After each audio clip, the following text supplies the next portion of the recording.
பெறுவதில் உனக்கெதும் தடையுள்ளதோ? வல்லமைத்தாராயோ இந்த மாநிலம் பயனுற வாழ்வதற்கு. தெளிவுறவே அறிந்திடுதல், தெளிவுறவே அறிந்திடுதல், தெளிவு தர மொழிந்திடுதல், சிந்திப்பார்க்கே களிவளர உள்ளத்தில் ஆனந்த கனவு பல காட்டல், கண்ணீர் துளி வர உள் உருக்குதல், இவையாவும் நீ அருளும் தொழில்கள் என்றோ எனும் மகாகவி சுப்பிரமணிய பாரதியின் சரஸ்வதி வணக்கத்தினை முன்வைத்து கண்ணியத்திற்கும் போற்றுதலுக்கும் உரிய Chellammal matric boys girls higher secondary schools, a unit of Chowdambika group of schools, Kallanai road, Thiruverumbur, திருச்சியில் கோலாகலமாக நடந்து கொண்டிருக்கக்கூடிய மிக சிறப்பான இந்த ஆண்டு விழாவில் பேசுவதற்கான பெரும் வாய்ப்பு எனக்கு. இந்த நிறுவனங்களின் நிறுவன தலைவர் அன்பு பெருந்தகை ஐயா டாக்டர் எஸ் ராமமூர்த்தி அவர்களுக்கு என்னுடைய பணிவன்பான முதல் வணக்கத்தை தெரிவித்துக் கொள்கிறேன். செயலர் திரு செந்தூர் செல்வன் அவர்களுக்கு என்னுடைய வணக்கம். அகாடமிக் டைரக்டர் சிவகாமி விஜயகுமார் அவர்களுக்கு என்னுடைய வணக்கம். Senior principal Bhagavathiyappan, higher secondary principal Raja ஐயா,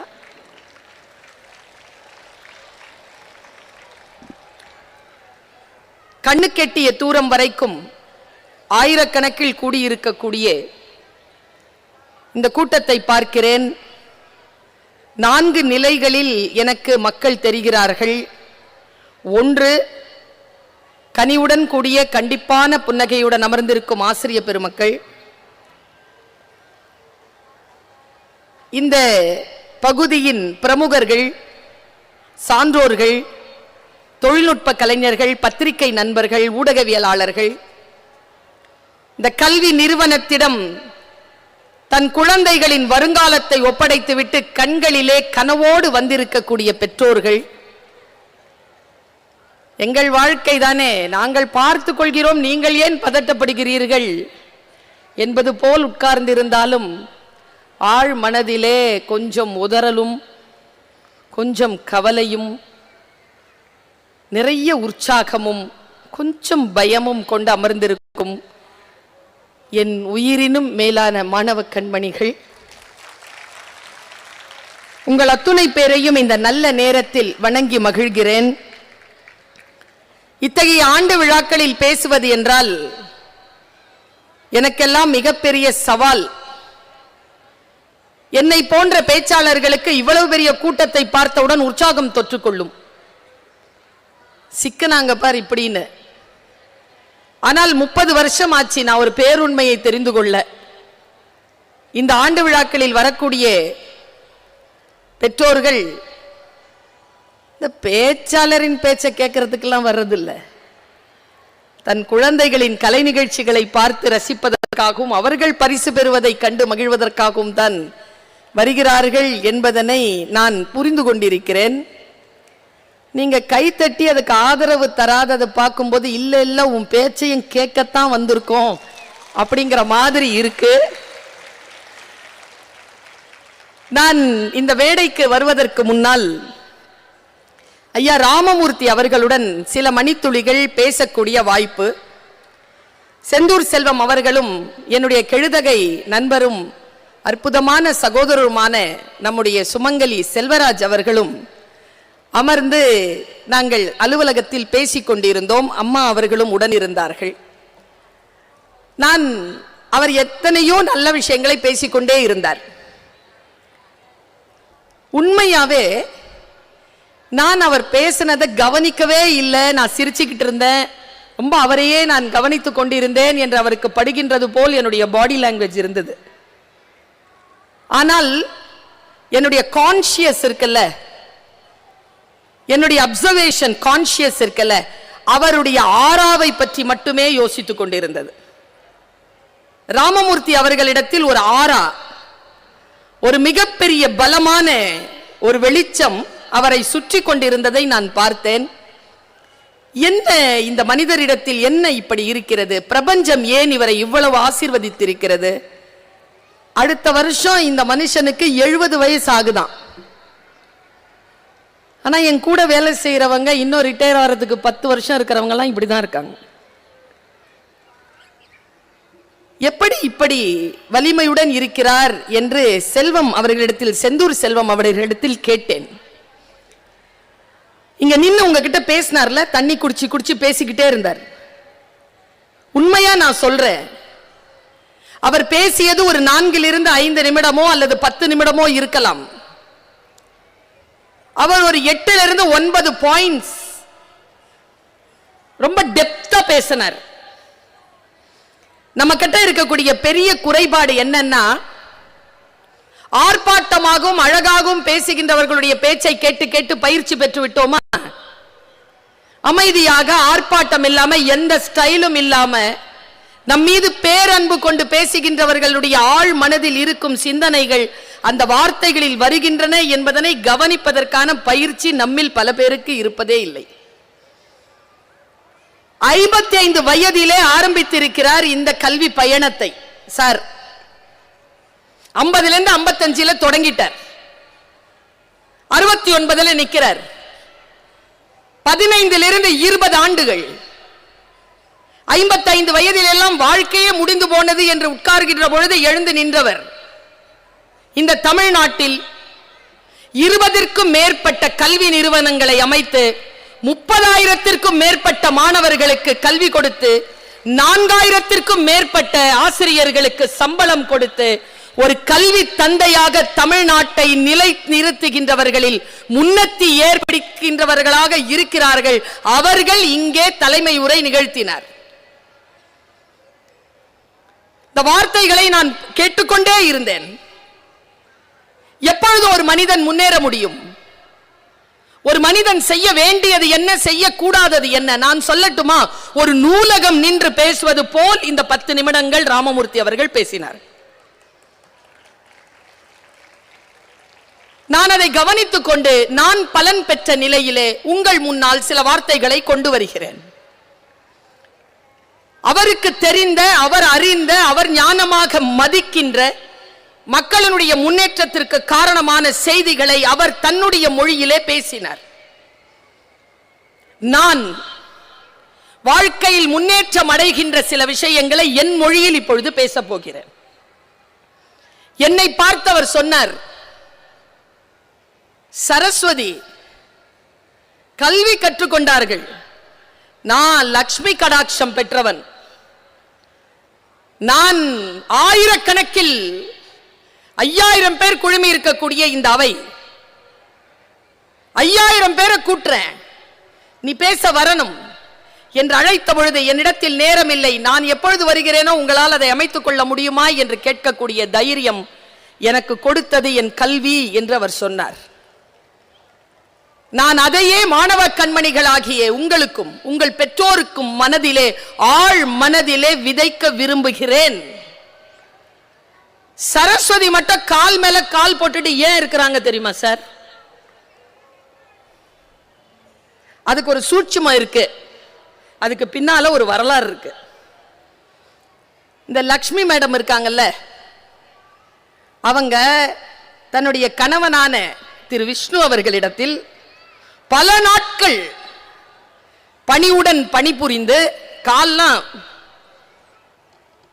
சேவை செய்து, பணிபுரிந்தல்ல சேவை செய்து ஒரு வரத்தை பெற்றார்கள். எல்லாரும் உங்களையே தேடி வர்றாங்க, என்னையும் பக்தர் தேடி வந்தால் நான் ஏதாவது கொடுக்கலாம்ல, எனக்கு ஏதாவது ஒன்று சாங்ஷன் பண்ணுங்களேன்னு. காக்கும் கடவுளான விஷ்ணு பார்த்தார், நீ திருமகள்,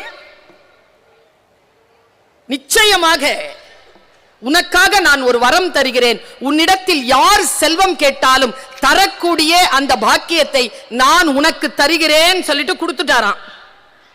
அந்த அம்மா ரொம்ப சந்தோஷமா வெளியில போய் இந்த கையில அந்த தங்க குடமெல்லாம் வச்சுக்கிட்டு பெரிய தாமரை பூல கம்பீரமா உட்கார்ந்தாங்க. அங்க விஷ்ணு சாருக்கு ஒரு மணி அடிச்சிருச்சு. துட்டு கேட்டு வர்ற பக்தர்கள் எல்லாம் லக்ஷ்மி மேடம் கிட்ட போயிட்டாங்கன்னா நம்ம கிட்ட யார் வருவா? ஒரு பைலா போட்டார். லக்ஷ்மி, நீ நினைச்சா எத்தனை பேருக்கு வேணாம்னா எவ்வளவு சொத்து வேணாலும் கொடுக்கலாம், ஆனா ஒரே ஒரு கண்டிஷன், நான் நினைச்சா திரும்பி வாங்கிடுவேன். இந்த பைலா போட்டுட்டார. இதை பார்த்துட்டு இருந்தாங்க சரஸ்வதி மேடம். நேரா தன்னுடைய வீட்டுக்காரர்கிட்ட போனாங்க. விஷ்ணு சார் அவங்க வைஃப்க்கு இவ்வளோ பெரிய ஒரு வாய்ப்பு கொடுத்துருக்காங்க, எனக்கு ஏதாவது கொடுங்களேன், அதை விட கொஞ்சம் அதிகமாக கொடுங்கன்னு கேட்டிருக்காங்க. சரி போ, உனக்கு கல்வி செல்வத்தை தருகிறேன். கல்வி செல்வம் எவ்வளவு உயர்ந்தது தெரியுமா? செல்வத்துள் செல்வம், அச்செல்வம் செல்வத்துள் எல்லாம் தலை. அந்த செல்வத்தை கொடுக்கிறேன், போ. யார் வேணாலும் யாருக்கு வேணாலும் கொடு, உன்கிட்ட வர்றவங்களுக்கு எல்லாம் கொடு. ஆனாலும் சரஸ்வதி மேடம்க்கு மனசு ஒப்பல. அப்படி பார்த்துட்டே இருந்தாங்க. உடனே பிரம்மா சொன்னாராம், சரி போ, லக்ஷ்மிக்கை விட ஒரு படி அதிகமாக நான் உனக்கு அந்த வரத்தில் பவர் கொடுக்கிறேன். என்ன பவர்?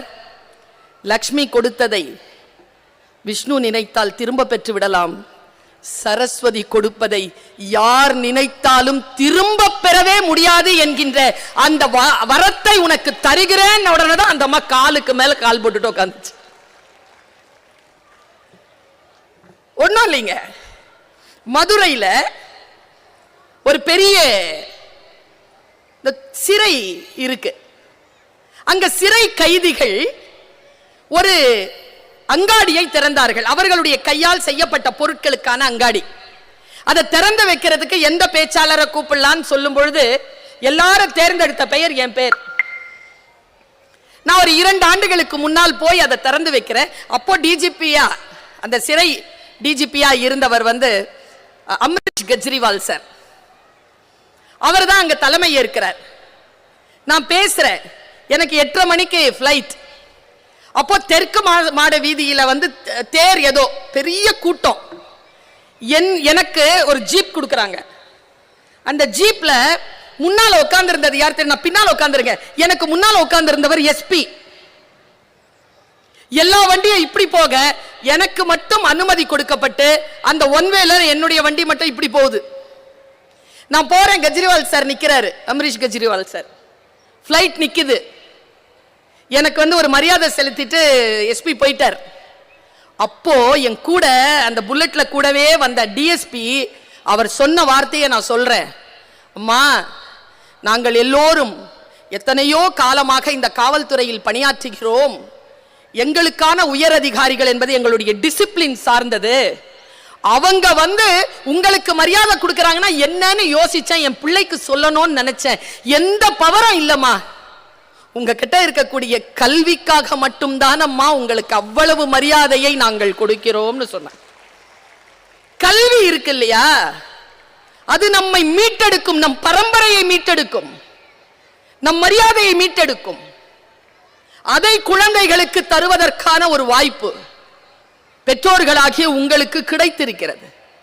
இந்த வாய்ப்பை பெறுகின்ற பொழுது பெற்றோர்கள் எப்படி நடந்து கொள்வது, ஆசிரியர்கள் எப்படி நடந்து கொள்வது, ஆசிரியர்களிடத்தில் நிர்வாகம் எப்படி நடந்து கொள்வது, இதை நாம் ஒரு சட்ட திட்டத்திற்கு உள்ளாக ஒழுக்க நிலையிலே நினைந்து போற்றினால் நம்முடைய கல்லூரியிலோ அல்லது கல்வி நிலையத்திலோ பள்ளிக்கூடத்திலோ படிக்கக்கூடிய குழந்தை தோற்காது.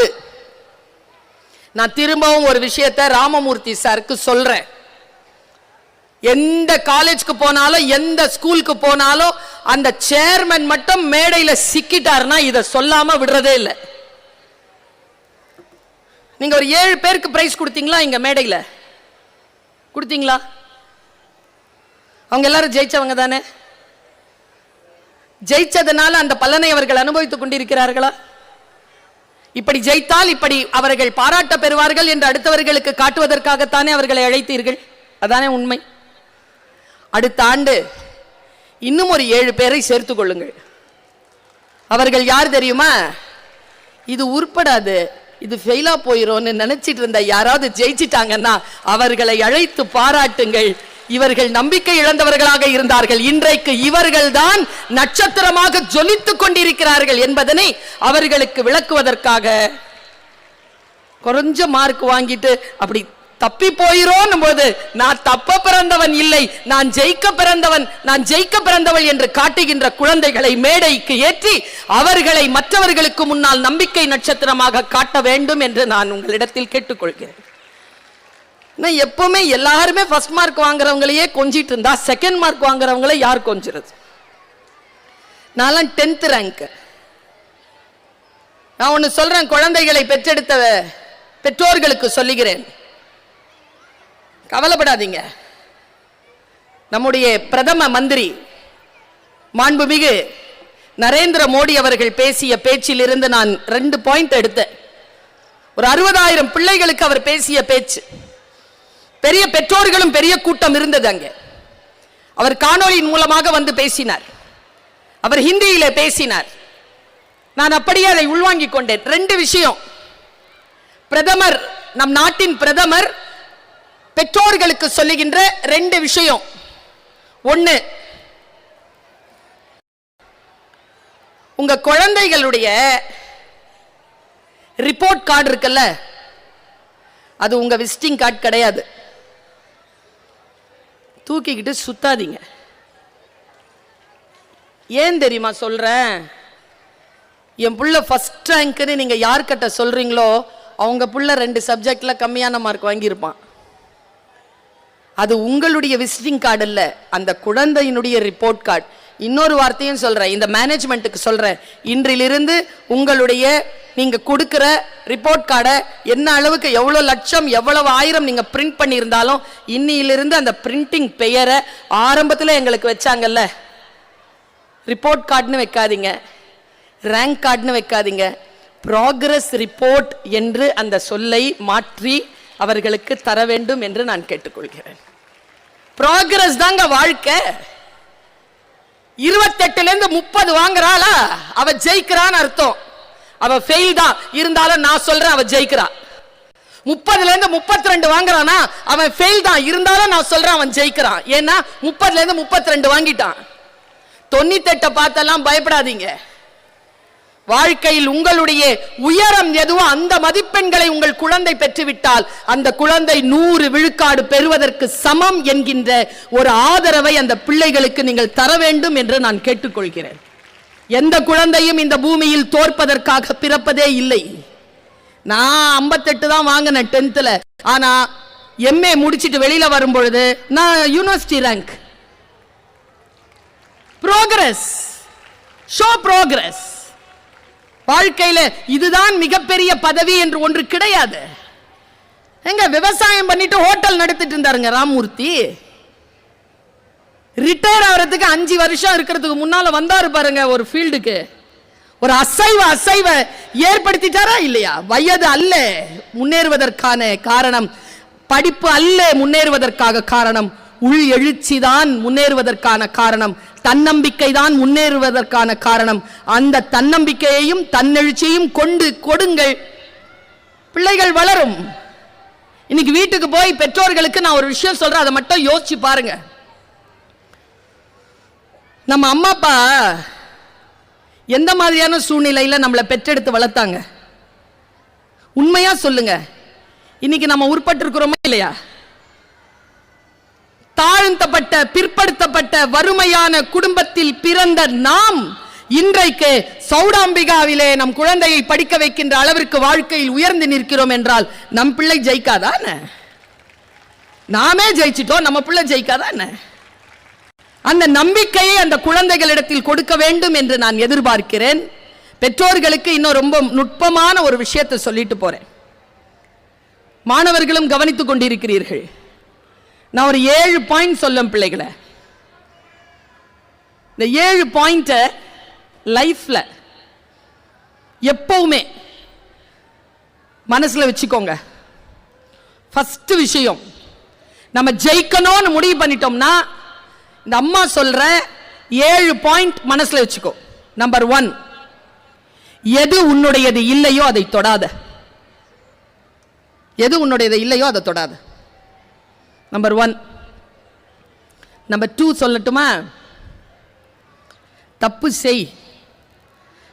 ஏன்னா தப்பு செய்யாதன்னு சொன்னா செய்யாம இருக்க போறதில்லை. நீ தப்பு செய். எப்பொழுது அது குற்றம் பாவம் என்று தெரிகிறதோ நிறுத்திக்கொள். எது குற்றம் எது பாவம் என்று தெரியாமல் தவறுகளை தொடர்ந்து கொண்டே இருக்கக்கூடியவர்கள் தான் வாழ்க்கையில் தோற்கிறார். பாவமும் குற்றமும் வாழ்க்கையில் செய்யவே கூடாது. தவறுகள் தப்பி தவறி நடக்கலாம். சிந்தித்து பார்த்து செய்கையை மாத்து. சிறுசா இருக்கையில் திருத்திக்கோ. தவறு சிறுசா இருக்கையில் திருத்திக்கோ. தெரிஞ்சு தெரியாம நடந்திருந்தா அது திரும்பவும் வராம பார்த்துக்கோ. இவ்வளவுதான். அடுத்து சொல்லவா? விழும்பொழுதெல்லாம் எழு. இது வாழ்க்கையில் நமக்கு தரக்கூடிய, பெற்றோர்கள் ஒவ்வொரு குழந்தைக்கும் தரக்கூடிய பாடம். விழும்பொழுதெல்லாம் எழ வேண்டும். விழுவதல்ல தோல்வி, விழுந்தே கிடப்பதுதான் தோல்வி. எழுந்து நிற்கணும். ஈரோடு தமிழன்பன் இதோ இந்த மாதத்தில் உயிர் துறந்தார். அவர் சொன்னார், 9வது முறையாக பூமியில் தடுக்கி விழுந்தவனை பார்த்து பூமி தாய் கேட்டாளாம், ஏற்கனவே 8 முறை எழுந்து நின்றவன் அல்லவா நீ? வாழ்க்கையில் தோல்வி வரும். ஆனால் அதை நஷ்டமாக மாற்றிக்கொள்ளாமல் நின்று அதை எதிர்கொள்வது. அடுத்து சொல்கிறேன், மிக நுட்பமான விஷயம் நான் சொல்லுவது. உன் பெற்றோரை பற்றி, உன் வீட்டில் இருக்கக்கூடிய தம்பி தங்கைகளை பற்றி யாரிடத்திலும் குறைகளை பேசாதே. வைராக்கியமாக இரு. ஏனென்றால் பக்கத்தில் இருக்கக்கூடியவர்கள் அதை கேட்டார்கள் என்றால் உனக்கு உடனே அறிவுரைகளும் மிகப்பெரிய தீர்வுகளும் தரத் தொடங்கி விடுவார்கள். அவர்களுக்கு முன்னால் என்ன நடக்கிறது, பின்னால் என்ன நடக்கிறது என்று தெரியாது. பெற்றோர்களை பற்றிய குறைபாடுகளை நண்பர்களிடத்தில் பேசுவதை இன்றைய இளைய சமுதாயம் நிறுத்திக் கொள்ள வேண்டும் என்கின்ற ஒரு கட்டளையை நான் இந்த 7 கட்டளைகளுக்குள் தருகிறேன். இரண்டாவது, அந்த கட்டளையின் அம்மா அப்பா பற்றி குறை சொல்லக்கூடாதுன்னு சொன்னோம்ல, அடுத்தது முக்கியமா பெரியவர்களுக்கும் இது பொருந்தும். குழந்தைகள் எப்படி அம்மா அப்பா பற்றி பேசக்கூடாதோ, நீங்களும் கணவன் மனைவி பற்றி, குழந்தைகளை பற்றி அடுத்தவர்களிடத்தில் குறை பேசக்கூடாது. கைத்தட்டல் எதை காட்டுது? உங்களுக்கெல்லாம் ஒன்றும் பிரச்சனையே இல்லை. எனக்கு நடந்த வாழ்க்கை பிரச்சனையை நான் சொன்னேன்னா, அவ்வளோ சோகத்திலேருந்து வந்தீங்களா மேடம் நீங்கன்னு கேட்பீங்க. எங்கள் வீட்டில் யார் உறவினர் வந்தாலும் எங்கள் 5 பேரையும் எங்கள் அம்மா லைனாக நிற்க வச்சுட்டு அறிவுரை சொல்ல சொல்லுவாங்க. உங்களுக்கு அந்த கொடுமை நடக்கிறது இல்லைல்ல? என்ன, என்னுடைய வீடியோவை ஃபார்வர்ட் பண்ணுவாங்க, அவ்வளோதான். வேறு பெருசாக எதுவும் இல்லை. எங்கள் வீட்டில் வந்து மாதம் ஒரு பெரியப்பா, 3 சித்தப்பா, ஒரு அத்தை வருவாங்க சார். எங்கள் அம்மாவும் அங்கே போயிடுவாங்க. அவங்க டிஃபன் கிஃபன் சாப்பிட்டு முடித்த உடனே எனக்கு ஒரு அண்ணன், ஒரு அக்கா, ஒரு தம்பி, ஒரு தங்கச்சி, எங்கள் 5 பேரையும் நிற்க வச்சுருவாங்க லைனாக. புத்தி சொல்லுங்க. சொல்கிற பேச்சை இது கேட்கறது இல்லை. தான் நடுவில் இருக்குதே அது என்ன காட்டி நல்லா சொல்லுவாங்களா அறிவுரை, எல்லாம் கேட்டுக்குவேன். என்ன துயரம் தெரியுமா? அதில் ஒரு சித்தப்பாக்கு அட்வைஸ் பண்ண தெரியாது. ஆனால் அட்வைஸ் பண்ண தெரியாதுன்னு அவருக்கு தெரியாது. 45 நிமிஷம் பேசுவார் மேடம், இவ்வளோ சோறு சாப்பிட்ணுன்னு பேசுவார். அதாவதுங்க, தாய் தந்தையரை பற்றி குறை சொல்லாமல் இருப்பது போல் மனைவி குழந்தைகளை பற்றி அடுத்தவர்களிடத்தில் குறை சொல்லாதீர்கள். ரொம்ப அற்புதமான இன்னொரு விஷயத்தை சொல்கிறேன். உங்கள் பொருளாதாரத்தின் நிலையை அடுத்தவர்களோடு பகிர்ந்து கொள்ளாதீர்கள். ரொம்ப முக்கியம் இது. ஏன் தெரியுமா? பணக்காரராக இருப்பவர் ஏழையாகலாம், ஏழையாக இருப்பவர் பணக்காரராகலாம். இது எல்லாம் மாறி மாறி நடக்கலாம். ஆனால் எந்த இமேஜை நீங்க ஏற்படுத்திட்டீங்களோ அந்த இமேஜை முன்னால இருக்கிற உங்க மேல திணித்து கொண்டே இருப்பான். உங்கள் பொருளாதார ரகசியங்களை யாரிடத்திலும் சொல்லாதீர்கள். அடுத்து முக்கியமான விஷயம் இது, குழந்தைகளுக்கு அது தெரிவதே இல்லை. இத்தகைய சின்ன குழந்தைகள் சரிந்து போவதற்கு மிக முக்கியமான காரணம் என்ன தெரியுமா? சின்ன குழந்தை என்ன, பெரியவங்க கூட சரிந்து போறதற்கு காரணம் இமோஷனல் வீக்னஸஸ் அடுத்தவங்களோட பகிர்ந்துக்கிறது. அடுத்தவர்களோட உங்களுடைய இமோஷனல் வீக்னஸை பகிர்ந்துக்காதீங்க. மிகப்பெரிய பேரிடரை, பேரிழப்பை அது உங்களுக்கு தரும். அடுத்து ரிக்ரெட், வருந்துறீங்கல்ல, ரொம்ப வருத்தப்படுறீங்களே, ஏதோ பெரும் பாவம் செய்து விட்டதாக ஏதோ வருந்துறீங்கல்ல, அது எல்லாருக்கிட்டையும் சொல்லிட்டு தெரியாதீங்க. இன்றைய இளம் தலைமுறை சும்மா குச்சு குச்சு குச்சு குச்சுன்னு பேசிட்டு இருக்கிறாங்களே, என்ன பேசுறாங்கன்னா நான் சொன்ன இந்த நாளம் தான் பேசிட்டு இருக்கோம் அடுத்தவங்களோட. ரிக்ரெட்ஸ் ஒருபோதும். அதே போல் பெரியவர்களுக்கு சொல்லுகிறேன், குழந்தைகளும் இதை நினைவில் வைத்துக் கொள்ளுங்கள். நீங்கள் செய்கிற தியாகங்களை, நீங்கள் செய்கின்ற அறம் சார்ந்த கொடைகளை உறக்க சொல்லிக் கொண்டு இருக்காது. இந்த கை கொடுக்கிறது இந்த கைக்கு தெரியக்கூடாதுன்னு சொன்னாங்க. நல்லது செஞ்சா சொல்லிக்கிட்டே இருக்காதீங்க. குழந்தைகளுடைய மனதில் அது ஆழமான பாதிப்பை ஏற்படுத்தும். நான் இங்க நிறுத்துறேன். 7 விஷயங்களை சொல்லி முடிச்சிருக்கேன்.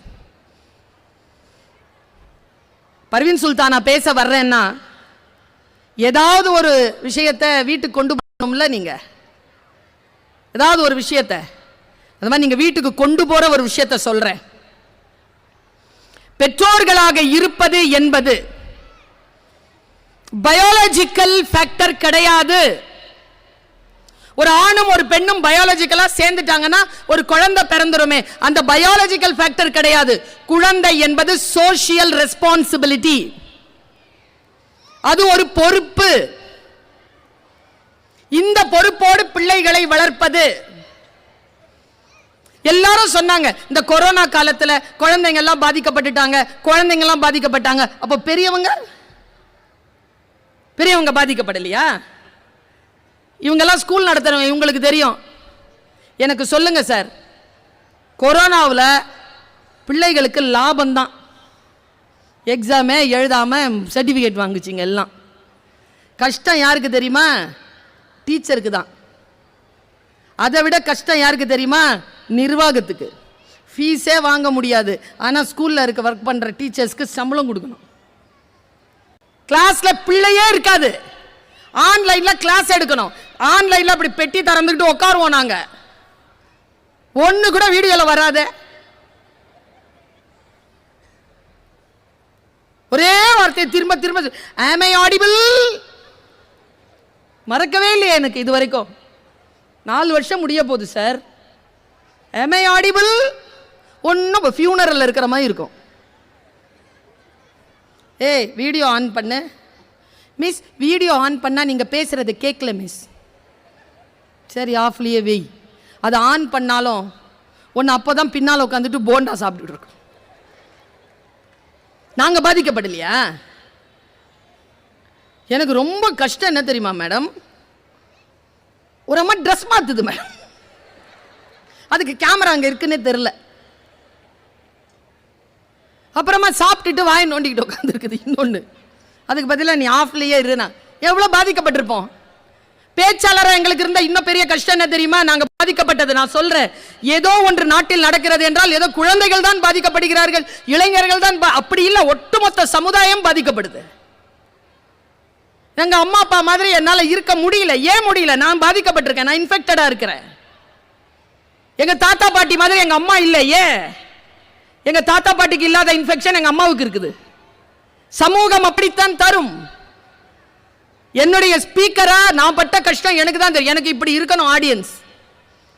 நான் கொரோனாவில் போய் எங்க இருந்து ஆடியன்ஸ் பிடிப்பேன்? நான் எல்லாம் ஆன்லைன்ல தான். அதில் இதை மாதிரிலாம் கோளாறுகள் நடக்குமா? அதனால நான் என் படத்தை பார்த்துருவேன். ஏன்? என்னுடைய ஃபோட்டோ வந்துடும், நான் பேசுறது வந்துடும் என்னுடைய ஸ்க்ரீன். ரொம்ப கஷ்டம் என்ன தெரியுமா? ஏன் மூஞ்சியை பார்த்துட்டு நானே பேசுறது. உங்களுக்கு எப்படி இருக்குன்னு தெரியாது, எனக்கு ரொம்ப கஷ்டமா இருக்கும் என் மூஞ்சியை பார்த்துட்டு நானே பேசுறது. கஷ்டங்களை கடந்துதான் வந்தோம். கொரோனாவில் பிள்ளைகள் பாதிக்கப்படுவதை போலவே ஆசிரியர்களும் பாதிக்கப்பட்டார்கள், பெற்றோர்களும் பாதிக்கப்பட்டார்கள், நீதித்துறையும் பாதிக்கப்பட்டது, காவல்துறை பாதிக்கப்பட்டது, மருத்துவத்துறை பாதிக்கப்பட்டது. எல்லோரும் தான் பாதிப்புக்குள்ளானோம். ஒன்றை எப்படி பார்ப்பது? பெற்றோர்கள் இட்ஸ் a social responsibility என்று நான் சொல்லுகிறேன். நான் பாதிக்கப்பட்டாலும் எனக்கான பொறுப்பு மிகப்பெரியது. நீதித்துறையில் நான் இருந்தால், நான் கொரோனாவால் பாதிக்கப்பட்டாலும் என் துறைக்காக நான் பணியாற்ற வேண்டும். அப்படி நாம் தூக்கி நிறுத்த வேண்டிய ஒரு தலைமுறை நம்மிடத்தில் குழந்தையாக வந்திருக்கிறது. சொல்லி நிறுத்துறேன். எவ்வளவு முடிகிறதோ அவ்வளவு நான் இதை சொல்லிக் கொண்டிருக்கிறேன். எனக்கு தெரியல, இந்த மாதிரியான கூட்டங்களில் அதை சொல்லுவது சரியா தவறான எனக்கு தெரியல. எப்படி இன்ஜெக்ஷன் கொடுக்கிறது, எப்படி மருந்து கொடுக்கிறது, இப்படித்தான் தர முடியும். பாளையங்கோட்டையில் 8ஆம் கிளாஸ் படித்த பையன் ஒரு குழந்தை, தன்னுடன் படித்த ஒரு குழந்தையை வன்முறையால் தாக்கிவிட்டு அந்த ஆயுதத்தை குருதி சொட்ட சொட்ட எடுத்துட்டு கொண்டு போய் காவல்துறையில் உட்கார்ந்துருக்கான். அவனுக்கு வயசு 13. நம் வீட்டில் அவன் இல்லை என்பதற்காக நாம் சும்மா இருந்துட முடியாது தானே. நம் வீட்டில் அவன் வந்துவிடக்கூடாது. அப்படியானவன் நம் வீட்டிலே இருந்து விடக்கூடாது. அப்படி என்றால் எங்கிருந்து தொடங்குவது? நான் 2 விஷயத்தை காத்திரமா உங்க மனசுல விதைச்சிட்டு போயிடுறேன். ஒரு பெற்றோராக நான் இதை எனக்கான வார்த்தையாகவும் நான் எடுத்துக்கொண்டு போகிறேன். இப்போ ஓடிடில இருக்கு ஒரு படம். முடிஞ்சா நாளைக்கோ நாளை மறுநாளோ ஃப்ரீயா இருக்கும்போது பார்த்துருங்க. அந்த சீரீஸ் 4 எபிசோடு இருக்கு. ஒரு 4 மணி நேரம் ஆகும் அது பார்க்கறதுக்கு. தமிழ்லையும் இருக்கு, ஹிந்திலையும் இருக்கு, இங்கிலீஷ்லையும் இருக்கு. அந்த படம் இங்கிலீஷ் படம். அந்த படத்துக்கு பேர் அடாலசன்ட், வளர் இளம் பருவம். ராஜா சார் பார்த்திருக்கார், தலையாற்றார். முடிஞ்சா பார்த்துருங்க அந்த படத்தை. ஒரு 13 வயசு குழந்தைங்க நம்ம வீட்டில் இருக்கிற மாதிரி தான். பால் மடியிலிருந்து பால் கறந்து அந்த பாலை பார்த்தோம்னா அந்த பால் எப்படி இருக்குமோ அந்த புள்ள அப்படி இருக்காங்க. அந்த புள்ள கிட்ட ஒரு சின்ன கரை கூட கிடையாதுங்க. நெல்லா மாதிரி இருக்கிறாங்க. அவன் எப்படிதான் அவனை பிடிச்சாங்களோ நடிக்கிறதுக்கு. குழந்தை அப்படி இருக்கிறான். படத்தினுடைய ஓப்பனிங்க 3:30 மணிக்கு ராத்திரி தட தட தட தடன்னு போலீஸ் வந்து வீட்டு கதவை உடைச்சி, அந்த அம்மா அப்பா வந்து ஒரு அன்றாடம் வேலை செய்யக்கூடிய ஒரு மெக்கானிக் ஃபேமிலிங்க. அன்பான குடும்பம், அன்பான தகப்பன், அன்பான தாய், ஒரு அக்கா, ஒரு தம்பி.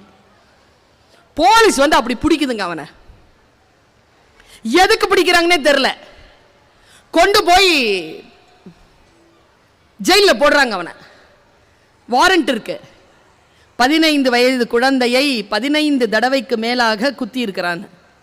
அவன் கை துணுண்டு இருக்குங்க. அவன் ஒரே வார்த்தை சொல்றாங்க, திருப்பி திருப்பி சொல்றான் ஒரு வார்த்தை, நான் எதுவும் தப்பு பண்ணலப்பா, எனக்கு தெரியாதுப்பா, இது என்னன்னே எனக்கு தெரியாதுப்பா, அப்பா அப்பா அப்பானே கூப்பிடுறான். எங்க போனாலும் அம்மா அக்கா யாரும் இல்ல, அப்பா அப்பா அப்பா நீங்க கூட இருங்கப்பா, அப்பா நீங்க கூட இருங்கப்பா தான் சொல்றான். எபிசோட பார்த்துக்கிட்டே வந்தேங்க நான். நீங்க அந்த படத்தை பார்த்து கொள்ளுங்கள். 4வது எபிசோட்ல 1 வருஷம் ட்ரையலுக்கு அப்புறமா ஒரு சைக்கியாட்ரிக் தான் கண்டுபிடிக்கிறாங்க. அவன் கண்களை வைத்து அவன் தான் அந்த தவறை செய்தான். கடைசியா அவன் தன்னுடைய தகப்பனாருடைய பிறந்த நாள் அன்னைக்கு போன் பண்ணும்போது சொல்றான், அப்பா நான் ஒத்துக்கலான்னு நினைக்கிறேன்ப்பா இந்த குற்றத்தை, நான் இனிமேல் சொல்ல மாட்டேன்ப்பா, நான் செய்யலைன்னு நான் சொல்ல மாட்டேன்ப்பான்னு சொல்கிறேன். அவங்க அப்பா கண்ணீரோட ஃபோன் வைக்கிறார். ரூமில் வந்து உட்காடுறாங்கங்க. எனக்கு தெரியாதுங்க, நீங்கள் எல்லாருமே பார்த்துருங்க அந்த படத்தை. உங்கள் வீட்டில் இல்லைனாலும் பக்கத்து வீட்லையாவது ஒரு குழந்தை இருக்கும்ல, எங்கே நாம் அந்த குழந்தைகளை கண்காணிப்பது? எல்லாம் ஸ்கூல் பார்த்துக்குமா? எல்லாம் மேலே இருக்கிறவன் பார்த்துப்பானா? ஸ்கூலில் நாங்கள் தொடச்சி தொடச்சி தொடச்சி அழகாக தான் அனுப்புகிறோம். ஸ்கூல்ல இருந்து வீட்டுக்கு வர்றதுக்கு ஒரு வழி இருக்கு, வீட்டுக்குள்ள ஒரு வழி இருக்கு, வீட்டுக்குள்ள இது இருக்குது.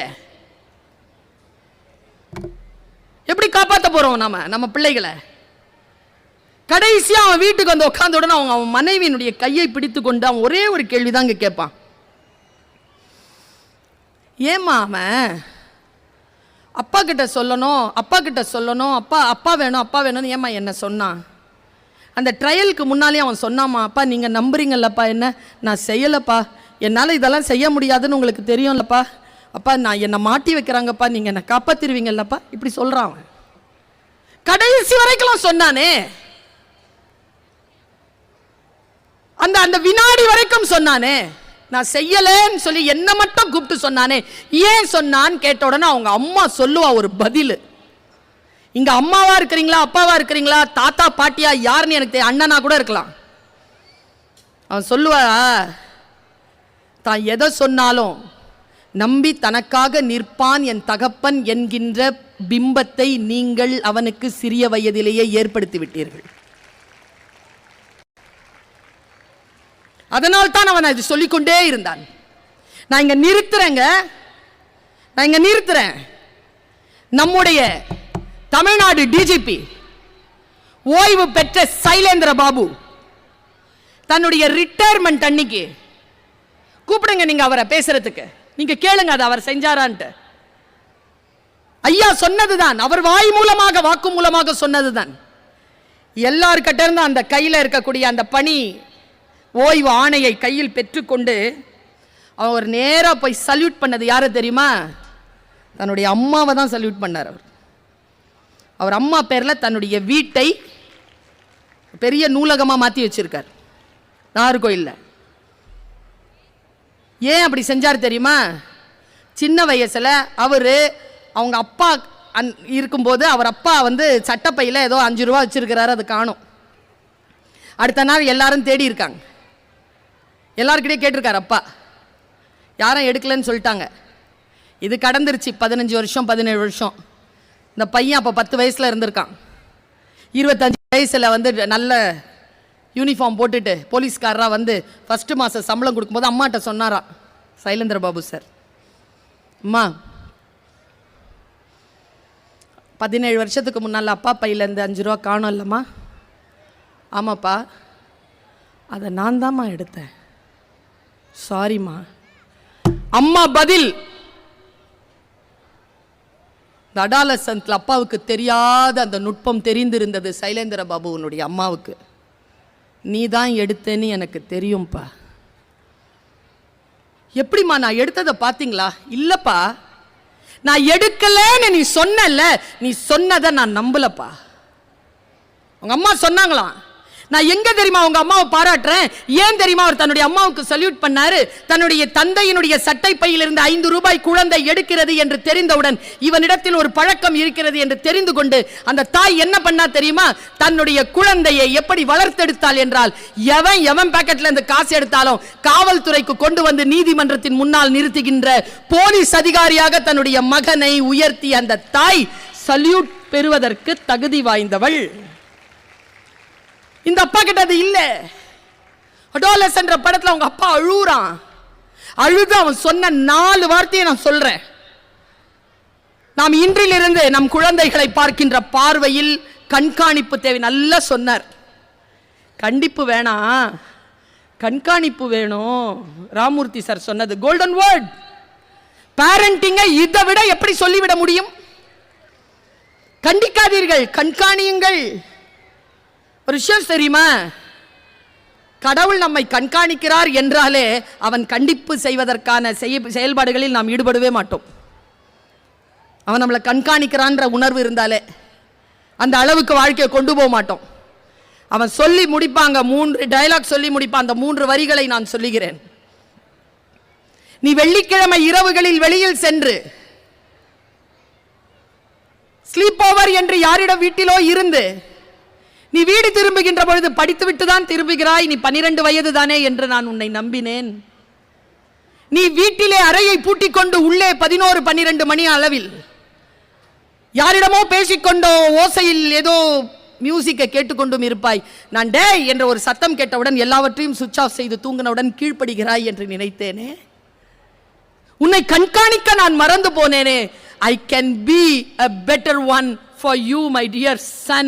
I am sorry, I did mistake என்று சொல்லிவிட்டு அந்த பூ போல இருக்கக்கூடிய அந்த குழந்தையின் பொம்மையை எடுத்து அதற்கு போர்வையை போர்த்தி, என்னை மன்னித்து விடு என் குழந்தாய், நான் தான் நீ இன்றைக்கு சிறையில் இருப்பதற்கு காரணம் என்று சொல்லி முடியும் அந்த படம். குழந்தைகள் தவறு செய்கிறார்கள் என்றால் ஏதோ ஒரு வகையில் பெற்றோர்களினுடைய கண்காணிப்பு இன்மை அதற்கு காரணமாகிறது என்ற அந்த படம் நமக்கு சொல்கிறது. எல்லாவற்றையும் பார்க்க முடியாது. ஆனால் நான் ஒன்று சொல்றேன், தூங்கிட்டு இருக்கும் பொழுது சட்டுன்னு முழிப்பு வந்துருச்சுன்னா நடந்து போறது பிள்ளையா பொண்ணா மாமனாரா மாமியாரா வீட்டுக்காரரா மனைவியான்னு தெரிஞ்சிருமா இல்லையா? நமக்கு இந்த நடையிலேயே தெரியுமா இல்லையா? அப்படி தெரியணும் பிள்ளையினுடைய அசைவுகள். கான்டாக்ட்ல இருக்கிறோமா? இருக்கிறோம். குடும்பத்தோட கான்டாக்ட்ல இருக்கிறோம். கனெக்டடா இருக்கிறோமா? அதான் பேரண்டிங். கனெக்டடா இருங்க. வாழ்க்கை நமக்கு எந்த நேரத்தில் எந்த பாடத்தை சொல்லி தரும் என்று தெரியாது. இட்ஸ் a ரெஸ்பான்சிபிலிட்டி என்கிறேன் நான். இந்த பிள்ளைகளுக்கு தருகின்ற ஆகப்பெரிய கொடை என்ன தெரியுமா?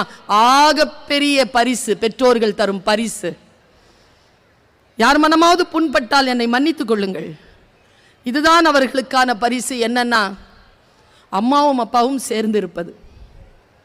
அது ஒரு பிள்ளைக்கு நீங்கள் இதைவிட சிறந்த பரிசை தந்துவிடவே முடியாது. அடுத்ததாக பெற்றோர்களே, நீங்கள் உங்கள் பிள்ளைக்கு தரும் அடுத்த பரிசு என்ன தெரியுமா? அவர்கள் வாழ்க்கையில் வளம் பெறுகின்ற வரைக்கும், அவர்கள் தன்னை அறிகின்ற வரைக்கும் நாம் உயிரோடு இருப்பது பெரிய விஷயம். அவர்களுக்கு இல்லை என்றால் தெரியாதுங்க. அதை விட பெரிய விஷயம் சொல்லவா? கடன் இல்லாமல் இருங்கள். வீட்டில் அமைதியை நிலைநாட்ட வைக்கும். எப்படி கடன் இல்லாம வாழ முடியும்? அடிப்படை வசதியை ஆடம்பரமாக்கி கொண்டோமே. அடிப்படை வசதிகளை ஆடம்பரமாக்கி கொண்டவர்கள் எப்படி கடன் இல்லாமல் வாழ முடியும்? இந்த பிள்ளைகளுக்கு இந்த மாதிரி ஒரு போன் 35,000, 50,000, 60,000 அப்படின்னா ஒரு வருஷம் சம்பளங்க. அது இப்படி ஈஸியா வாங்கி கொடுக்கிறோம். இந்த குழந்தைகள் நம்மிடத்தில் கேட்கின்ற பொழுதெல்லாம் நான் என்ன கஷ்டப்பட்டேனோ அந்த கஷ்டத்தை என் பிள்ளை படக்கூடாது. Pier influence ஆகிறதா? குழந்தைகளிடத்தில் உட்கார்ந்து அன்பாக பேசுங்கள். நம் பிள்ளைகளுங்க, நாம சொன்ன கேட்கும். என்னைக்கு இது கேட்காதுங்கன்னு நாம முடிவு பண்றோமோ அன்னிலிருந்து அது நம்மளை கேட்காது. இது என் பிள்ளை, நான் சொன்ன கேட்டுக்கோ என்று சொல்லி அந்த பிள்ளையை நாம் வளர்த்தெடுக்க வேண்டும். ரொம்ப ரொம்ப அழுத்தமான, நான் அதை சொன்னா எனக்கு கலங்கிடுவேன். நான் ஒரு ஐயாவுக்கு கை கால் விழுந்து போச்சியா. குழந்தைகளை நீங்களும் கேட்டுக்கோங்க. உங்க வீட்டில் உங்க அம்மாவும் அப்பாவும் வேலை செய்யும் போது ரைட் ராயலா நின்று அதை அனுபவிக்கிறீங்க. அதை பகிர்ந்துக்கிறதே இல்லை. டீச்சர் ஓ ஓ ஓன்னு கத்தும் போது கூட அது நம் வாழ்க்கையை வளப்படுத்துவதற்காகத்தான் வந்து இப்படி கத்தி கொண்டிருக்கிறது. அது தன் வாழ்நாளில் தான் வாழ்வதற்காக இருக்கக்கூடிய அந்த மணித்துளிகளை தனக்காக வாழ்வதே இல்லை, நமக்காக வாழ்ந்து தீர்க்கிறது அந்த ஆசிரியர் என்று சொல்லி அந்த ஆசிரியரின் பேச்சை நாம் கேட்பதே இல்லை. பெற்றோர்களிடத்தில் அன்பு செலுத்துங்கள். அவர்களுடைய வேலைகளை பகிர்ந்து கொள்ளுங்கள். பல நேரங்களில் நாம் செய்யக்கூடிய மிகப்பெரிய பிழை, பெற்றோர்களும் பிள்ளைகளும் ஒருவருக்கு ஒருவர் இணைந்து அந்த குடும்பத்திலே இயங்குவதே இல்லை. அப்படி இயங்குவதற்கான சூழ்நிலையை ஏற்படுத்திக் கொள்ள வேண்டும் என்று நான் கேட்டுக்கொள்கிறேன். பிள்ளைகளுக்கு அந்த பொறுப்பு உண்டு. நான் எப்பவுமே சொல்றது, நான் ஒரு 10 வருஷமா சொல்றேன், உங்களுக்கு இப்பவும் இதை சொல்றேன். ஏன்னா நீங்க புது பெற்றோர் தானே, நான் பார்க்கும் புது பெற்றோர் தானே. இந்த டயலாக இதோ இன்னைக்கு என்ன கிழமை, என்ன தேதி இன்னைக்கு 15 என்ன கிழமை? திங்கக்கிழமை. மணி 7:40. எழுதி வச்சுக்கோங்க. இங்கே பாடுறா, என்ன என் பொண்டாட்டியை நான் பெத்த பிள்ளைங்களெல்லாம் நீ பார்க்கணுன்னு எந்த அவசியம் கிடையாது. நீ நல்லா படித்து நல்லா முன்னேறி உன் வாழ்க்கையை பார்த்துக்கிட்டா போதும்டா அப்படின்னு சொல்கிறத நிறுத்துங்க. இன்னிலேருந்து நிறுத்துங்க. இங்கே பாடுறா, என் வாழ்க்கை அடமான வச்சு அவ்வளோ சீக்கிரமா நம்ம குடும்பத்தில் யாரும் சௌடாம்பிகா செல்லம்மாள் ஸ்கூல்லலாம் சேர்த்துட முடியாது. சேர்த்து படிக்க வைக்கிறேன். ஃபீஸ் கட்டும்போது ரத்தம் சிந்தி சிந்தி ஃபீஸ் கட்டுற. என்னையும் என் குடும்பத்தையும் நீ நல்லா வந்து நீ தான் பார்த்துக்கணும்னு சொல்லி வளருங்க. வரட்டும் நம்ம கிட்ட. எவ்வளோ நாள் நீ போயிடுன்னு அது அப்படிதான் போகுது. உஷாரா நிக்குது. அப்படியே நான் ரொம்ப கவலைப்படுறேன்ப்பா. காலையில் 5:30 மணிக்கு பஸ் ஏத்துறதுக்காக 2 வீலர்ல பனி கொட்ட 2 வீலர் ஓட்டிட்டு வர அப்பாவை பார்க்கறேன்னா, இது பின்னால உட்காந்துக்கிட்டு ரீல்ஸ் பார்த்துட்டு வருது. கார் கிராஸ் பண்ணும்போது வலியே தெரியாமல் ஏன் வளர்க்கிறீர்கள்? கொஞ்சம் ரெஸ்பான்சிபிலிட்டியோட வளர்த்தீர்கள் என்றால் அது அவர்களுக்கும் நமக்கும் சொசைட்டிக்கும் நன்மையை தரும். பல நேரங்களில் நாம் செய்யக்கூடிய மிகப்பெரிய தவறுகளில் ஒன்று, குழந்தைகளுக்கு நாம் சில நன்மைகளை ஊட்டுவது. அப்படி ஊட்டுவதிலிருந்து நம்ம எது தடுக்கிறது? அவங்ககிட்ட சொல்லுங்க, if you touch anything under the sky it has its own price tag னு சொல்லுங்க. எதை தொட்டாலும் அதற்கு என்று ஒரு விலை இருக்கிறதுன்னு சொல்லுங்க. நான் சொல்லட்டுமா? எதை தொட்டாலும் அதுக்கு ஒரு விலை உண்டு. எல்லாம் பணத்தால் வராது. இப்ப நான் இங்க பேச வரேன், நீங்க இங்கெல்லாம் வந்து உட்கார்ந்து இருக்கிறீங்க. என் பேச்சை கேட்கறதுக்கு ஃபீஸ் ஏதாவது கொடுத்தீங்களா? கொடுத்தீங்களா? இல்லை இல்லை, எனக்கு ஃபீஸ் கொடுக்குறாங்க. ஆனால் நான் சொல்லட்டுமா, அது இல்லை என் ஃபீஸ், அது இல்லை என் ஃபீஸ். நான் சொல்லட்டுமா எது உண்மையான ஃபீஸ்னு? உண்மையான ஃபீஸ் சொல்கிறேன். உங்கள் வாழ்க்கையில் நீங்கள் மறுபடியும் பெற்றுவிடவே முடியாத அந்த நேரத்தை இதோ என் பேச்சுக்காக தந்து கொண்டிருக்கிறீர்கள். It's a fees. என் வாழ்க்கையில் நான் மறுபடியும் பெற்றுவிட முடியாத என் வாழ்வின் மணி துளிகளை, எனர்ஜியை உங்களுக்காக கொடுத்துட்டு இருக்கிறேன். This is my fees to you. பணம் அல்ல எல்லாவற்றையும் தீர்மானிப்பது. எல்லாவற்றையும் பணத்தால் பார்ப்பதை நிறுத்தி கொண்டு வாழ்க்கையில் ஜெயிக்கின்றவன் யார்? இன்னைக்கு இருக்கிற சினாரியோல இந்த ஸ்கூல்ல சேர்த்துட்டீங்கல்ல, உங்க குழந்தை தோக்காது, ஜெயிக்கும். வாய்ப்பே கிடையாது. ரொம்ப கஷ்டப்பட்டா தோக்கும். சிஸ்டம் அவ்வளவு சூப்பரா வச்சிருக்கிறாங்க. ஜெயிச்சிருவோம். எதில் ஜெயிப்போம்? எதில் ஜெயிக்க வேண்டும்? நான் சொல்றேன், இன்னைக்கு உங்க மனசுல எடுத்துட்டு போங்க. வெறும் 2 ஃபீல்டு தான் இல்லை இந்த உலகத்துல. இந்த நம்ம ஃபீல்டில் என்ன நினைக்கிறோம்னா, இந்த 2 பொருள் தான் இருக்கிறதா நினைக்கிறோம். கிடையாது. வாழ்க்கை வாய்ப்புகளால் நிறைந்து இருக்கிறது. இதை நம்புறோம்ல, நம்ம எவ்வளோ நம்புறோம்ல. நான் இதை என் கண்ட்ரோலில் வச்சிருக்கேன். அதை சொன்னார், ரொம்ப அழகா சொன்னார் சார். என் மொழியில் நான் சொல்லுகிறேன். சாம்சங் 25 1 TB 1,70,000 இந்த ஃபோன். இதில் என்ன வேணாலும் நான் பார்க்கலாம். எனக்கு யாரும் கண்காணிப்பாளர் கிடையாது. ஒன்று சொல்கிறேன், ஏன் தெரியுமா நான் இங்கே நின்று பேசுகிறேன்? இதை நான் பயன்படுத்துகிறேன். இது என்னை பயன்படுத்த நான் அனுமதிப்பதில்லை. இதை நான் என்னை பயன்படுத்த அனுமதிக்கிறதே இல்லைங்க. நான் ரொம்ப ஸ்ட்ரெஸ் பஸ்டராக வேணும் அப்படின்னு சொன்னால் ஒரு 10 நிமிஷம் பார்க்குறேன். நேற்று பார்த்து விழுந்து விழுந்து சிரிச்சிட்டு இருந்தேன். பயங்கர ஸ்ட்ரெஸ் பஸ்டராக இருந்துச்சு எனக்கு. ஒரே ஒரு காட்சி தான், ஒரு 10 செகண்டு. ரொம்ப சில்லுன்னு தண்ணி ஓடிக்கிட்டு இருக்கு ஒரு இடத்துல. 4 பயலுக வரானுங்க, கவனி. என் பையன் தான் சொல்லும், அது எப்படிமா உங்களுக்கு மட்டும் நல்ல நல்ல ரீலாக வருது, எனக்கு மட்டும் பாடாவதியாக வருதுன்னு. நல்லதாக பார்த்தா நல்லதே வரும், பாடாவதியாக பார்த்தா பாடாவதியாக வரும். இதுதான் ரூல்ஸு. இன்ஸ்டாகிராம் ரூல்ஸே தானே, யூடியூப் ரூல்ஸே தானே. பார்க்குற 4 பயலுக எல்லாம் ஒரு 17-18 வயசு பசங்க. ஒருத்தன் தண்ணியை தொட்ட உடனே சொல்கிறான், ஆசிட் மாதிரி இருக்குடா, கையெல்லாம் நம்மன்னு ஆயிடுச்சுடா. ஒருத்தன் எடுத்து மூஞ்சியில் வச்சுக்கிட்டு அப்படியே நிற்கிறான். ஐயோ, ஏய் என்னடா இது இப்படி இருக்குது, வானாடா போகலான்னு. ஒருத்தன் சொல்கிறான், சி இதெல்லாம் ஒரு குளிர்ச்சியா, நான் இறங்கி குளிப்பேங்கிறான். மற்ற 3 பேரும் அவனை பார்க்குறாங்க. போடா வாடா போகலாம்.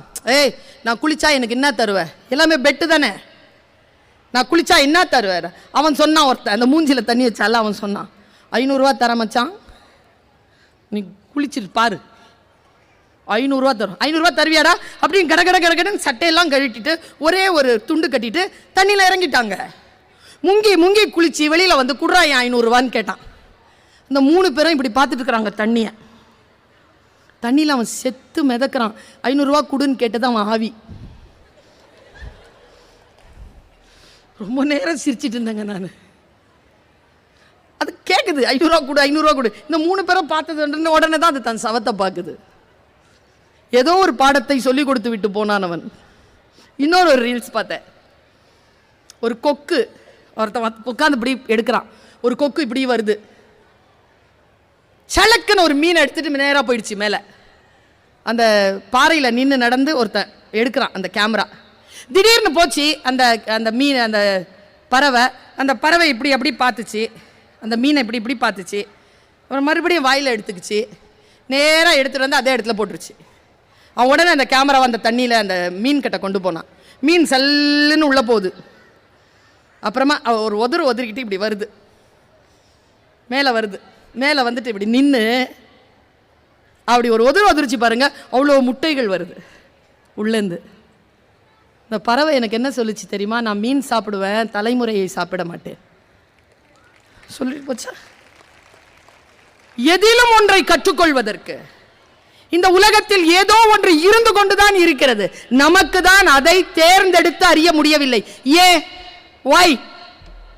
ஒய் இதை நான் சொல்லிட்டு கிளம்புறேன். இந்த பசங்க இருக்காங்கல்ல, இங்க இருக்கிறவங்கள சொல்லுங்க, உங்க சொல்ற பேச்சு கேட்கிற குழந்தை இங்க எத்தனை பேர் வீட்டில் இருக்குது? எல்லாம் 3ஆம் கிளாஸ் 2ஆம் கிளாஸ் படிக்கிறதா இருக்கும். நான் கை தூக்கவே மாட்டேனே. அவன் சூப்பராக சொல்லிட்டு போனான் என் பையன் நேற்று போன வாரம். இன்னும்மா மீட்டிங்க்கு போயிட்டே இருக்க, வீட்லேயே இருக்க மாட்டேங்கிறீங்க. நல்லா பேசுகிற வரைக்கும் விட மாட்டாங்கடா.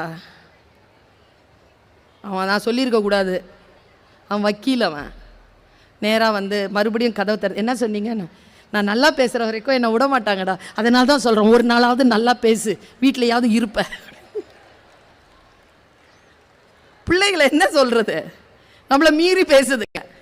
அது கிண்டலாக எடுத்து எங்கள் அம்மாலாம் அழுதானா பக்கத்தில் போக மாட்டேன். என் பையன் கேட்குறான், வாய் நல்லா தானே இருந்த, எதுக்கு அழுவுறேன்னு கேட்குறான். நான் சொன்னேன், நீயாவது கேட்குற, உன் பிள்ளை உன்னை என்னடா செய்யும்?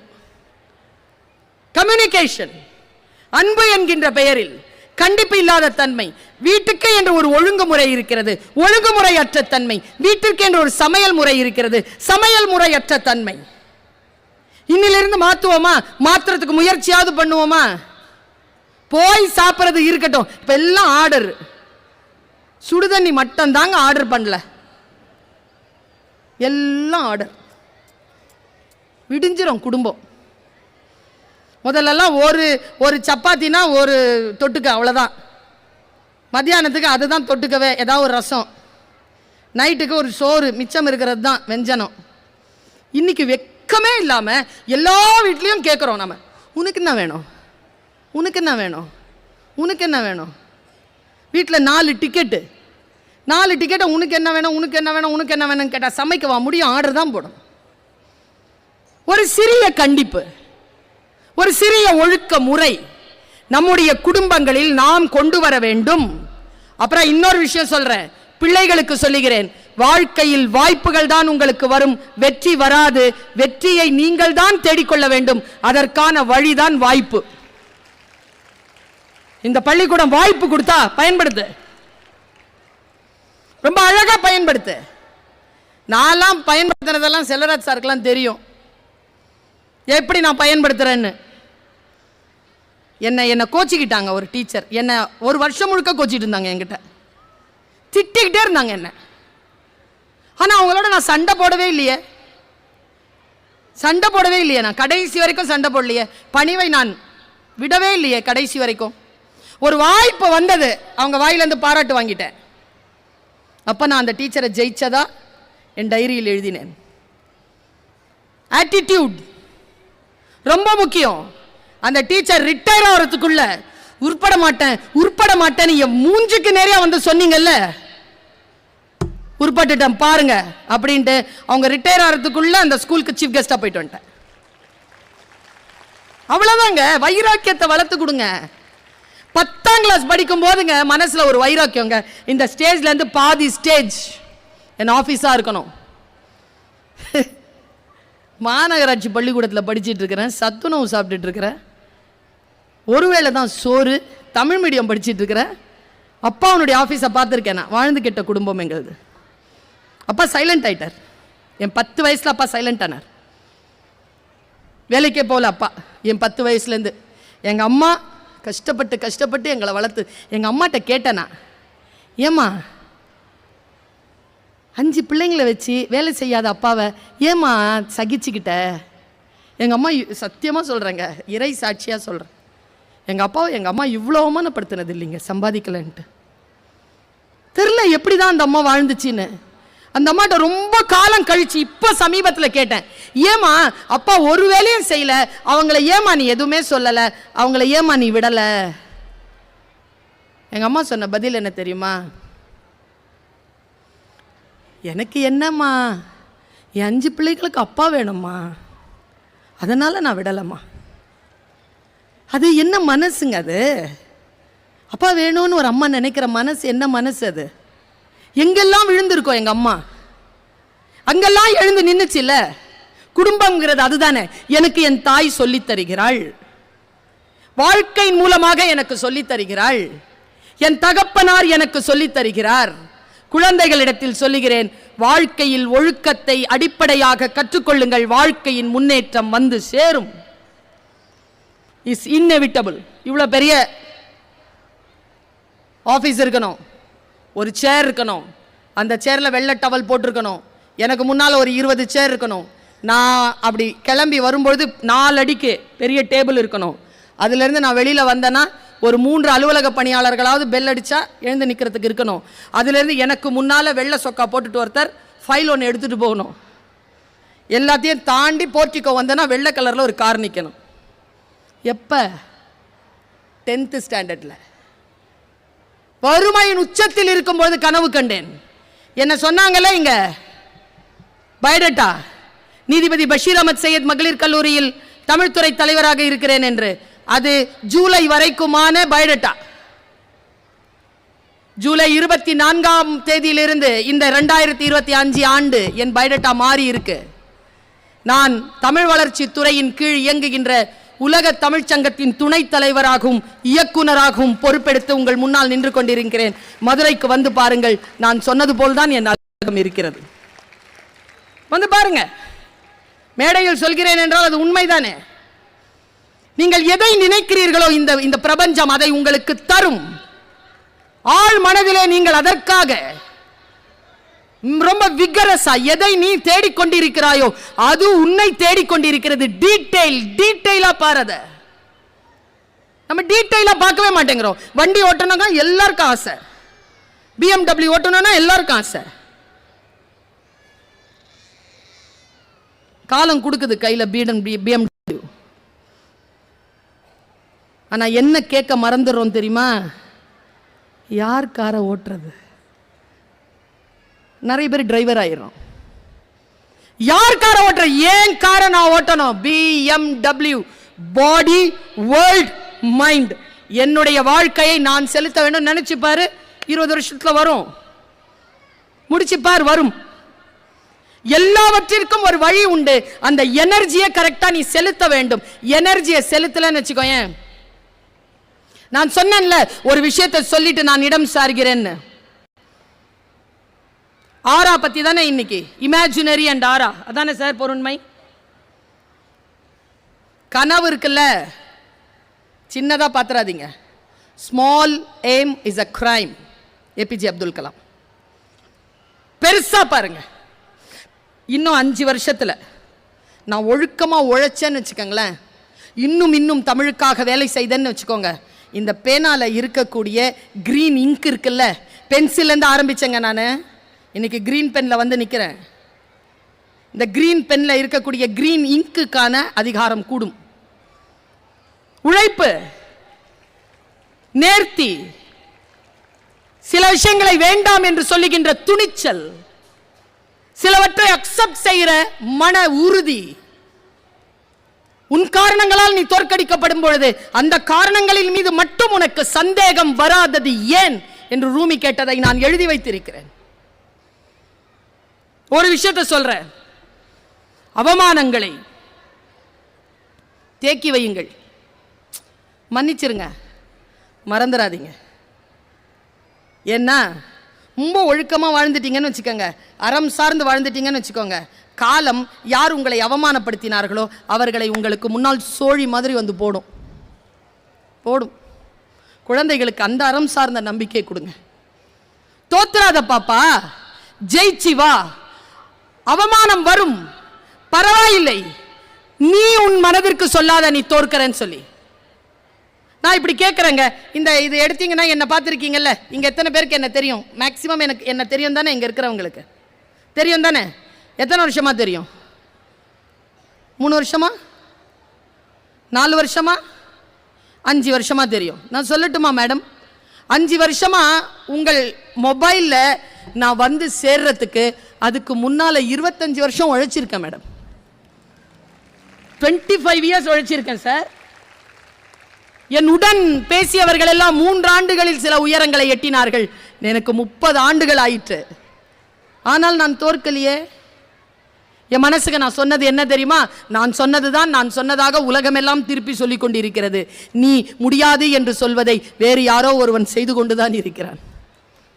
அம்மா, நீ உன்னால் முடியாது என்றால் யாரால முடியாது, யாரால முடியாது என்றால் உன்னால் மட்டுமே முடியும். எழுந்து நின்று பாருங்க. இந்த கர்ணன் ஒரு கேரக்டர் இருந்தது, எனக்கு ரொம்ப பிடிக்கும் அந்த கேரக்டரை. அவன் பழி வாங்கினாங்க ஒரு ஆளை. கர்ணன் நல்லவர் தானே? கர்ணன் யாரையும் பழி வாங்கினதே கிடையாது, அவர் கொடுக்கிறவர். அந்த ஆள் பழி வாங்கின ஒரு ஆள் இருக்கிறார். இந்த மாதிரி சபையில் ஒரு நாள் வில்வித்தையை காட்டிகிட்டு இருக்கும்போது, உங்கள் அப்பா பேர் என்னன்னு கேட்டு எல்லாரும் அவமானப்படுத்தி எல்லாரும் வெளியில் போன்னு சொல்கிறாங்க. நீ பார்க்குறான், எல்லாரும் இந்த மாதிரி ஆடியன்ஸ் சைலண்ட்டாக இருக்காங்க. ஸ்டேஜை பார்க்குறான், துரோணர் சொல்கிறார் வெளியில் போன்னு. பீஷ்மர் சொல்கிறார் வெளில போன்னு. பீமன் சொல்கிறான் வெளில போ. அர்ஜுனன் சொல்கிறான் வெளில போ. தர்மன் சொல்கிறான் வெளியில் போ. நகுல சகாதேவர்கள் கூட சொல்கிறாங்க வெளியில் போன்னு. எல்லாரையும் பார்த்துட்டே இருக்கிறார். கிருபாச்சாரியரும் சொல்கிறார் வெளியில் போப்பான்னு. ஆடியன்ஸ் இப்படி சைலண்ட்டாக அவனை பார்த்துட்ருக்காங்க.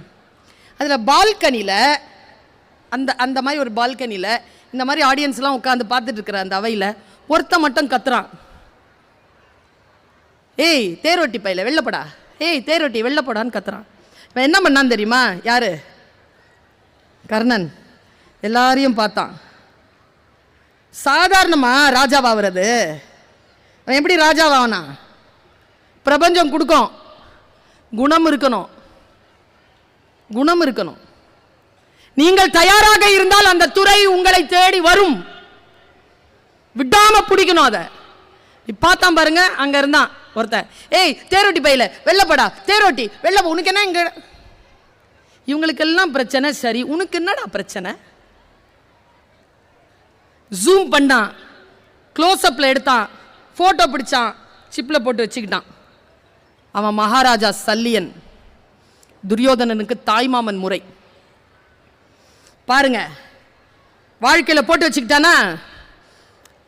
போர்க்களம். பீஷ்மர் படுத்துட்டார், கிருபாச்சாரியார் இறந்துட்டார், துரோணாச்சாரியார் இறந்துட்டார். இறந்த உடனே எல்லாருமே வந்து யார் அடுத்த தலைவன், அடுத்த தளபதி யாருன்னு கேட்கும்போது துரியோதன் நேர கர்ணன் கிட்ட வரான். கர்ணன் சத்தியம் எடுத்திருந்தான் வரமாட்டேன்னு. ஏன்னா அவனை அவமானப்படுத்தினார் பீஷ்மர். பீஷ்மர் களத்தில் இருக்கும் வரைக்கும் நான் வரமாட்டேன்னா பீஷ்மர் படுத்துட்டார். களத்துக்கு வரான். இத மனசுல ஆழமா ஆலமர விதை போல எடுத்துட்டு போங்க. வரான், வந்து சொல்றான், பீஷ்மர் படுத்துட்டார், துரோணர் இறந்துட்டார், அடுத்த தளபதி கர்ணா நீதான். சிரிச்சுக்கிட்டே சொன்னானா. நான் அவனை பாராட்டினேங்க. அந்த ரொம்ப ஆசையாயிடுச்சுங்க எனக்கு. டே யாரா நீ அப்படின்னு. துரியோதனா, நான் களத்திற்கு வர வேண்டும் என்றால் ஒரே ஒரு நிபந்தனை. என்ன? நான் தளபதியாக வர வேண்டும், களத்தை சந்திக்க வேண்டும் என்றால் ஒரு நிபந்தனை.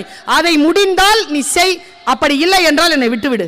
ஏ, நீ நிபந்தனையை சொல்லுடா, பார்த்துக்கலாம். உன் மாமன் சக்கரவர்த்தி சல்லியன் எனக்கு தேரோட்ட வேண்டும். டேய் தேரோட்டி பையில வெள்ளப்போடா வெள்ளப்போடான்னு கத்தனால அவனை பிடிச்சி சிப்பில் போட்டு வச்சான்ல, அந்த ஃப்ரேமை இப்போ கொண்டு வந்து சொல்கிறான். எவன் தேரோட்டி பையிலன்னு சொன்னாலும் அவனை தேரோட்ட வச்சான். இதில் எங்க நான் வியக்கிறேன்னா, துரியோதனனை வியக்கிறேன். ஐ திங்க் செக்ரட்டரிக்கும் சேர்மனுக்கும் அந்த வித்தை தெரியும். எப்படி தெரியுமா? எப்படி வேலைக்கு வச்சான் தெரியுமா? சல்லியனை வேலைக்கு வைக்கிறது சும்மாவா? எப்படி வச்சான் தெரியுமா சார்? கன்வின்ஸ் பண்ணுறான். நேராக சல்லியன் ரூமுக்கு போனான். டென்ட்டு. மாமா எல்லாரும் செத்து போயிட்டாங்க மாமா. அடுத்து தளபதி நான் தானே அப்படிங்கிறார். நீ இல்ல மாமா, கர்ணன். அந்த தேரோட்டி பயலான்னு பல்ல கடிச்சாராம். உடனே வரமாட்டேங்கிறான் மாமா. என்னவா அந்த தேரோட்டி பயலுக்கு? 2 ஸ்டெப் பின்னால போய் சொன்னான், நீ தேரோட்டினா தான் வருவான். நான் டேய் உன்னை கொண்டுட வேண்டாம், மரியாதையா போயிட்டு கத்துறான் சல்லிய. ஒரே ஒரு ட்ரம்ப் கார்டு எடுத்து போட்டான். சங்கு ஊதிட்டாங்க, தேர் வருது. இன்னைக்கு கர்ணன் சந்திக்க போவது யாரை? அர்ஜுனனை தான் சந்திப்பான். அர்ஜுனனோடு அவனுக்கு போர் இருக்கிறது எனக்கு. சரி, அர்ஜுனனுக்கு யார் தேர் ஓட்டுவது? கிருஷ்ணன். அர்ஜுனன் யாரை நோக்கி வருகிறான்? கர்ணனை. அர்ஜுனன் பெரியவனா கிருஷ்ணன் பெரியவனா? கிருஷ்ணன் தான் பெரியவன். அதான் மாமா சொல்றேன், அர்ஜுனனுக்கு கர்ணன். அவ்வளோதாங்க, அவன் ஓகே சொல்லிட்டாங்க. நானும் கிருஷ்ணனும் ஒன்னான்ட்டு வந்துட்டான். என்ன இங்கே எத்தனை பேர் கார் வச்சிருக்கீங்கன்னு தெரியாது. கடவுள்கிட்ட ஒன்று வேண்டுறேன், நமக்கு டிரைவர் 2 உருவத்தில் தான் வரும். ஒன்று கிருஷ்ண பரமாத்மா கொண்டு போய் சேர்த்துறோம், இன்னொன்று சல்லியன் நடு ரோட்லேயே கழுத்தறுத்துறோம். நமக்கு கிருஷ்ணனா வந்து சேரணும்னு நீங்கள் பிரார்த்தனை பண்ணுங்க. நம்முடைய வாழ்க்கை நமக்கு ஒரு வாய்ப்பு தான். அந்த வாய்ப்பை நாம் பயன்படுத்தி கொள்ள வேண்டும். நமக்கான சொல் எங்கு வரும் என்று தெரியாது. கவனத்துடன் அதை வாங்கி வைத்துக் கொள்ளுங்கள். குழந்தைகளுக்கு நிறைய வசதிகளை செய்து காட்டாதீர்கள். உங்கள் கஷ்டங்களில் அவர்களுக்கான பங்களிப்பை மேற்கொள்ளுங்கள். எல்லோரிடத்திலும் சொல்வதை சொல்லுகிறேன், குழந்தைகளுக்கு வெயிட் தூக்க பழக்குங்கள். எந்த குழந்தை தாய் தந்தையரின் வெயிட்டை தன் கைக்கு எடுத்துக்கொள்கிறதோ அந்த குழந்தை நீங்கள் வயதாக உங்களை பார்த்து கொள்ளும். எந்த குழந்தை வெயிட் தூக்கிவிடக்கூடாது என்று நீங்கள் சுமக்கிறீர்களோ இங்கே சாவர வரைக்கும் அவங்கள நீங்கள் தான் பார்த்துக்கணும். குழந்தைகளுக்கு சில விஷயங்களை கற்றுக் கொடுங்கள். கொஞ்சம் கண்டிப்பும் கொஞ்சம் இனிப்பும் புளிப்புமாக கசப்பும் உவர்ப்புமாக அறுசுவையோடு இருக்கக்கூடிய குடும்ப வாழ்க்கையில் ஒரு பாண்டேஜை ஏற்படுத்தி கொள்ளுங்கள். அதே மாதிரி இந்த பள்ளிக்கூடத்தில் ஆசிரியர்கள் ஏதாவது சொன்னால் கேளுங்க தயவு செஞ்சு. ஆசிரியர்களுக்காக நான் பேசலை. 4 ஆசிரியர் கெட்டவங்களாக இருக்கிறதுனால 4000 ஆசிரியரும் கெட்டவங்க இல்லை. நமக்கு சல்லிய மாதிரி யாரும் வந்து சேரக்கூடாதுங்கிறது நம்ம வேண்டிக்கணும். ஆனால் ஆசிரியர்கள் நல்லவர்கள். அவர்களிடத்தில் பிள்ளைகளை ஒப்படைத்திருக்கிறீர்கள். அவர்கள் உங்களிடத்தில் ஏதேனும் உங்கள் பிள்ளைகளை பற்றி கம்ப்ளைண்ட் சொன்னால் நம்புங்க. ஏங்க பொய் சொல்லுதுங்க பாப்போம். ஏன் பிள்ளையா பொய்யா? சொல்லவே சொல்லாது. நாங்கள் நல்ல குடும்பத்திலேருந்து வர்றவங்க சூப்பராக சொல்லும், எங்களுக்கு தான் தெரியும். நீங்கள் மாணிக்கம்னு பேர் வச்சு அனுப்புவீங்களா? அதுக்கு பாட்சான்னு ஒரு பேர் இருக்குது, அது டீச்சர்ஸ்க்கு தான் தெரியும். சொன்னால் நம்புங்க. முதல்லலாம் நான் டீச்சர் கிளாஸுக்கு வரக்கூடாதுன்னு பிரார்த்தனை பண்ணுவேன். இப்போ பிரார்த்தனை மாறி இருக்கிறது, இது வந்துடக்கூடாது கிளாஸுக்குன்ட்டு. சரியா? உங்கள் குழந்தைக்கு நீங்கள் நான் 25 வருஷமாக கேட்டிருக்கிற ஒரு டைலாக், என் பிள்ளை நல்லது தாங்க, அந்த 4 பேரோட சேர்ந்து தான் அது நாசமாக போகுது. 25 வருஷமாக நான் கண்டுபிடிச்ச உண்மையை சொல்லவா? அந்த 4 பேருக்கு லீடரே அதுதான். நம்பவே நம்ம என் பிள்ளையும் சேர்த்து சொல்கிறேன். நல்ல பிள்ளைங்க. அவன் எதோ தப்பு பண்ணிட்டான்னு வச்சுக்கோங்களேன், வந்து முன்னால் நிற்பான். எப்படி நிற்பான் தெரியுமா? அவனை இசபெல் ஆஸ்பத்திரியிலேருந்து டவலில் சுற்றி இப்படி எடுத்துட்டு முதல்ல இப்படி பார்த்தேன் அவன் முகத்தை. அந்த மூஞ்சி பண்ணிட்டு நிற்பாங்க. என்னன்னு சொல்ல முடியும் அவனை? அம்மா சாரிம்மா. நம்ம ஏமாந்து தொலைக்கிறதுக்குன்னே கடவுள் நமக்கு கொடுத்த வரோம். ஆனால் அதுங்களை கரையேற்ற வேண்டாமா? கொஞ்சம் அலர்ட்டாக இருப்போம். பெற்றோர் அப்படிங்கிற ஒரு சின்ன பொசிஷனை கொஞ்சம் அதிகமாக மேல் நிலையில் பிடித்து குழந்தைகளை சிறகு விரிக்க வைத்து வானத்தில் பறக்க அனுமதியுங்கள். என் தாய் தந்தையர் என்னை அனுமதித்தார்கள். சிறகு விரிக்கின்ற பொழுது சிட்டுக்குருவி போல் தான் இருந்தேன். விரிய விரிய பார்த்தேன், இல்லை நான் சிட்டுக்குருவி இல்லை, நான் ராஜாளி. இதோ பறந்து கொண்டிருக்கிறேன். உங்கள் பிள்ளைகளும் பறக்கட்டும். வாருங்கள், சேர்ந்து பறப்போம். பிள்ளைகளை அடுத்த கட்டத்திற்கு உயர்த்துவோம். வாய்ப்பை பயன்படுத்திக் கொள்வோம். வாழ்த்துக்கள். நன்றி. வணக்கம்.